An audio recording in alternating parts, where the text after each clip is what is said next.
Hello అండి. Hi అందరికి. అందరికీ. ఎలా ఉన్నారు అందరూ? వెల్కమ్ టు ఐటీ వరల్డ్ పవిత్ర. నేనైతే ఈరోజు ముల్లంగి సాంబార్ చూపిస్తున్నాను అనమాట రాడిష్‌తో. చాలా టేస్ట్ ఉంటది. పక్కా ట్రై చేయండి. ఇక్కడైతే నేను 3 గ్లాసెస్ కందిపప్పు తీసుకొనేసి, వాష్ చేసుకొనేసి, నీళ్ళు మునిగేంత వరకు వాటర్ ఏసేసుకుంటున్నాను. వాటర్ ఏసుకొనేసి, కొంచెం పసుపు, ఒక టీ స్పూన్ ఆయిల్ వేసేసుకొనేసి, మూత పెట్టేసుకొని, ఒక 2 విజిల్స్ ఆర్ 3 విజిల్స్ పెట్టుకోండి. నేనైతే ఇక్కడ ఒక పెద్ద లెమన్ సైజ్ అంతా చింతపండు తీసుకొని నానపెట్టేసుకొనేసి పక్కన పెట్టుకుంటున్నాను. 4 రాడీస్ తీసుకుంటున్నాను అనమాట. ముల్లంగిలైతే నేను పీల్ చేసుకొనేసి కట్ చేసుకుంటున్నాను అనమాట. వీటినైతే అన్ని పీసెస్‌గా కట్ చేసుకొనేసి, ఇక్కడ నేను ఒకటి ఆనియన్ తీసుకున్నాను. మీడియం సైజ్ ఆనియన్ తీసుకొని దాన్ని కూడా స్లైసెస్‌గా కట్ చేసుకుంటున్నాను. కొంచెం లావుగా కట్ చేసుకోండి. సాంబార్‌లో దొరుకుతూ ఉంటే బావుంటదనమాట టేస్టు. ఒక టమోటా తీసుకుంటున్నాను కొంచెం పెద్దది. ఇక్కడ టమోటాను కూడా కట్ చేసేసుకుంటున్నాను నేను. కట్ చేసుకొని వీటిని కూడా పక్కన పెట్టేసుకొనేసి, ఇప్పుడైతే మనకి విజిల్ పోయిందనమాట ఇక్కడ స్టీము. ఇక్కడ ఉడికిందనమాట పప్పయితే. పప్పునైతే ఇప్పుడు మెదిపేసుకొనేసి, ఇందులోనే కొంచెం నాకు వాటర్ తక్కువయిందండి. కొన్ని వేడి వాటర్ ఏసేసుకుంటున్నాను. వేడి నీళ్ళు ఏసేసుకొనేసి ఇలా అంతా నలిపేసుకొయిన తర్వాత, ఇందులోనే ఇప్పుడు మనము కట్ చేసుకున్న ముల్లంగి, టమాటా, ఆనియన్ ఈ 3 వేసేసుకుంటున్నాము.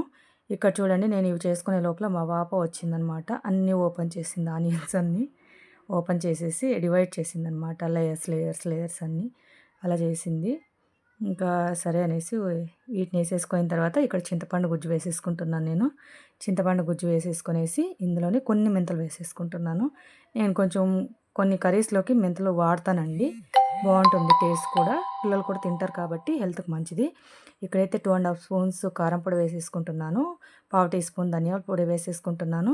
హాఫ్ టీ స్పూన్ పసుపు వేసేసుకుంటున్నా. ఒక చిన్న బెల్లం ముక్క వేసేసుకుంటున్నాను. రుచికి సరిపడా ఉప్పు వేసేసుకుంటున్నాను. ఇప్పుడు ఇందులోనే